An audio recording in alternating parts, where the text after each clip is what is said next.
Hello বন্ধুরা, good morning. আশা করি তোমরা সবাই খুব ভালো আছো আর আমিও ভীষণ ভালো আছি। আর আমার একটি ছোট্ট ভিডিওতে তোমাদেরকে জানাই অনেক অনেক স্বাগত। আজ হলো সোমবার আর দিনের দিন ভিডিও শ্যুট করে আজকাল দিনের দিনই ছেড়ে দিচ্ছি, মানে পোস্ট করে দিচ্ছি। কারণটা হচ্ছে গিয়ে এখন যেহেতু আমি শর্ট ভিডিওয়ে বেশি আপলোড করছি তার জন্যই। আর আর আমার হাতের কন্ডিশন তো তোমরা জানোই। তো সৃষ্টি আজকে ওর ছোটকার সাথে স্কুলে গেল। মা বললো ওকে নিয়ে যাবে, কিন্তু মায়ের সাথে যেতে চাইলো না। সেই জেদ আমার সাথে যাবে, আমি তো যেতে পারলাম না, হাতের এত যন্ত্রণা। দিয়ে রাহুল নিয়ে গেল। তারপরে দেখো আজকে আমাদের প্রচুর কাচাকুচি করা হয়েছে, গতকাল থেকে কাচাকুচি করা হচ্ছে। আবার এই যে মেশিনে লোড করা হয়েছে। মা আবার এখানে কিছু জামা কাপড় না সরি, মশারি টশারি সব করেছে, গরম জলে ভিজিয়েছে। আর এখানে দেখো আমার শাশুড়ি মা ঝাড়াঝুড়ি শুরু করে দিয়েছে। ওই যে বললাম আমাদের কেউ একজন মারা গেছে তার জন্য।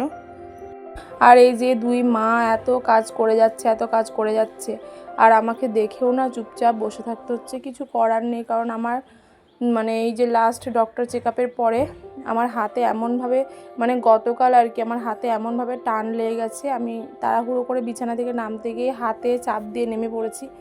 এত যন্ত্রণা হাতে, আমি আর কিছুই করতে পারছি না। তো যাই হোক, খুবই খারাপ লাগছে, কিন্তু আমার কিছু করার নেই। ঝাড়াঝুড়ি সমস্ত কিছু এবার জিনিসপত্র বার করে ঝাড়তে হবে না, কোনো রকমে জ্বালাগুলো আর কি পরিষ্কার করছে। তো একজন মানে শাশুড়ি মা রান্না করছে আর আমার মা কাচাকুচি করে স্নান করতে ঢুকেছে। তাই জন্য আমি স্নান টান করে এখন সৃষ্টিকে আনতে যাচ্ছি। আর এবার না এই হাতের আমার প্লাস্টারটা খুব মোটা করে দিয়েছে, আমি আর কিছুই পরতে পারছি না। তো কোনো রকমের টি শার্টটা গলিয়ে এখন যাই, সৃষ্টিকে নিয়ে আসি। আর প্রচণ্ড যন্ত্রণা, বারবার একই বলছি তোমাদেরকে, কারণ সত্যিই ভীষণ কষ্ট হচ্ছে হাতটা নিয়ে। যাই হোক, সোফা চাদর টাদর সব তুলে দিয়েছে।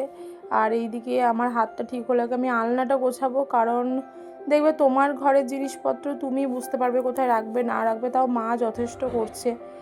তো সৃষ্টিকে নিতে চলে এসেছি। আর ওই যে মেয়ের বায়না আইসক্রিম খাবেই, তো কিছু করার নেই, অগত্যা আইসক্রিম কিনেই দিতে হলো আমাকে। আর আজকে প্রায় 10-15 মিনিট দাঁড়িয়ে থাকার পর আমি টোটো পেয়েছি, কিন্তু যে টোটো দাদার সাথে এসেছি সেই টোটো দাদাই বললো যে আবার নিয়ে যাবে, তো খুব ভালোই হলো। আর এই যে ম্যাডাম আইসক্রিম খেতে খেতে যাচ্ছে। অনেকদিন তোমাদের সাথে লাঞ্চ মেনু শেয়ার করা হয়নি। আজকে আছে সেদ্ধ ডাল, তার সাথে আলু পোস্ত, বেগুন ভাজা, বড়া ভাজা। ভালো। তাহলে চলো বন্ধু, আজকে ভিডিওটি এখানেই শেষ করছি। ভালো লাগলে লাইক শেয়ার কমেন্ট করে দিও, আর ছোট্ট মোটো চ্যানেলটিকে সাবস্ক্রাইব করে পাশে থেকো। বাই।